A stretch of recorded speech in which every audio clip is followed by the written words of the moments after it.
Hi guys, Mollusk here, and I thought I'd jump in and just make a quick video regarding the topic of the week. If you're going to watch one video on this topic, go watch Once Bitten's. It's comprehensive, to the point, and insightful.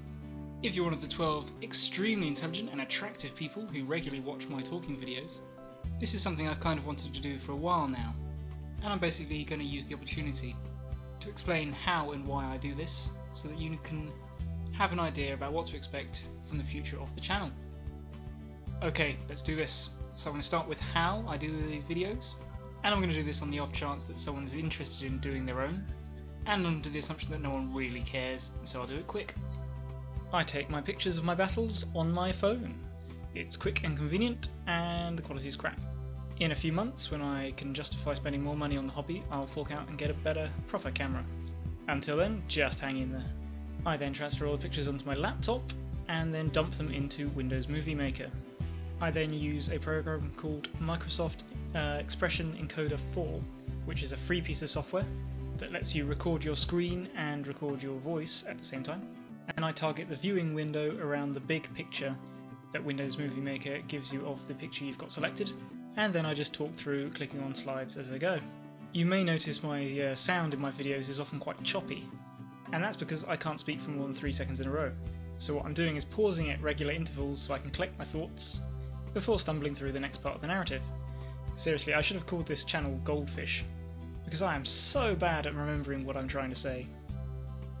One of my aims for this channel is to help me improve my speaking ability, and so far I definitely think it's helped me improve the expression of my voice, but Goldfish syndrome continues to persist, and I blame the crutch that is Expression Encoder 4. So once I've recorded all my video segments, Encoder mashes them all together.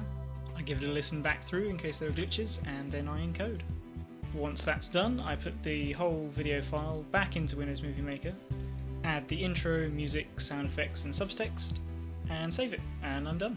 Speaking of the intro sequence, I spent about a week using Blender, which is another free piece of software, making an awesome intro sequence for my videos. When I came to try to render it, my computer couldn't hack it, and so I wasted all that time basically. I then went into PowerPoint and made my current intro in about 4 seconds, and never looked back. Also at the beginning of my battle reports, I include a breakdown of the army lists as much as I can remember, and of the deployment and mission and magic. I don't know if anyone actually watches these, and really it just gives a sense of completeness to my OCD, and maybe it would be nice to look back in future and see how my lists have evolved. Basically they're there if you want to look at them, and the intention is that if you are interested, you'll pause them and read it, as I don't like them taking up too much time in my video. So why do I do battle reports?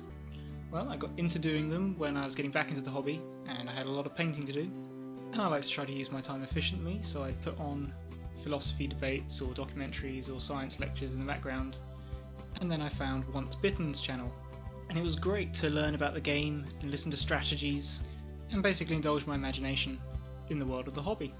And through Once Bitten, I found the Sustainable Centre, Malorian, and for 40k channels like Fritz 40k, 40k Scribe, and Scardcast.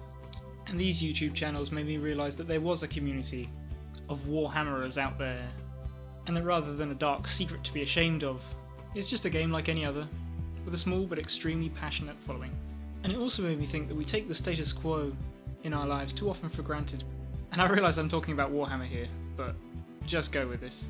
There's no aspect of our society or culture that has to be there. The things we love, the things we're accustomed to, and the things we don't even notice are all there because someone somewhere is actively keeping them going. And the stories we share about the game and the arguments and discussions we have all help keep this hobby I love alive. And if I'm going to wax poetic, I just wanted to add a little pebble to the wall of the community to keep it strong. And doing it has given me the motivation to paint all my models, well, most of them, and the drive to go out and get games, whether it's pitting my wits against my friends, or getting out there and meeting new people. Battle reporting is definitely time consuming, but it's also definitely helping me get the most out of this hobby. So what about the style of the channel itself and the direction it may head in? Well, I'm trying to keep the report length down, so that it'll take me less time to make, and because if I want to go back and watch them in the future, I don't want to be slogging through an hour and a half, or 40 minutes even, of video, and I suspect no one else does either. So my aim is about 10 minutes for 40k battle reports, and 15 minutes for fantasy, because I like to indulge my goatees. I'm starting to settle into the slideshow rather than the video style, because even though it takes longer, I honestly just prefer watching the slideshows in other people's reports. It's easier to get a sense of what's going on, and works much better with the thought process style of narrative. That's the style I like, and it's something that I've taken directly from Once Bitten. Make no mistake, there is nothing original about this channel. From the epic artwork, which I hope no one minds me using, to the recent attempt to try to make my voice a little bit more engaging to listen to, for which I'm using Lord Tremendous as an unwitting voice coach, to the naming of all my little models, which is something I get the sense that people like. I mean, I do it anyway, because I think it's fun to think of this game as a spectator sport, where the ridiculous things that happen can be attributed to anthropomorphized pieces of plastic. I mean, you'd have to be a hardened killjoy not to at least crack a smile when you hear that Monty the Goat Man has died from being vomited on by a troll. But I guess you're always advised to have something unique about the channel, something to make you stand out. And I guess I could legitimately make the claim that I've got some of the shittest terrain for any battle reporter on YouTube. I'm sure there aren't too many who would challenge me for that claim anyway. Other than that, it's not unique, but I think it gives my channel a certain flavour, and that's the quote-unquote humorous subtext that I tend to employ in my videos. I mean, to be honest, really, I'd be more interested in knowing what you think defines or is enjoyable about my channel, but I won't hold my breath too long as I count the tumbleweeds. One final thing to mention is that I don't do this for subs.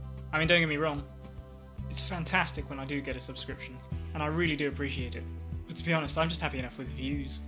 And while I'm quite curious to see how far I can go, I've got no ambitions to grow this channel very large, which means although I want to improve the production quality and the terrain, it's probably going to take a while. As for painted miniatures, you've seen me, I play against paper. I can't control the paint quality, or even the existence of paint on the armies I face, and whilst I try to make sure my own are painted, it's possible that I'm not the world's best painter, but I like the way they turn out, and hopefully you can tolerate it. But there you go, I put up videos how I like them, and if you like them too, great. So thanks for watching, and I'll talk at you again sometime.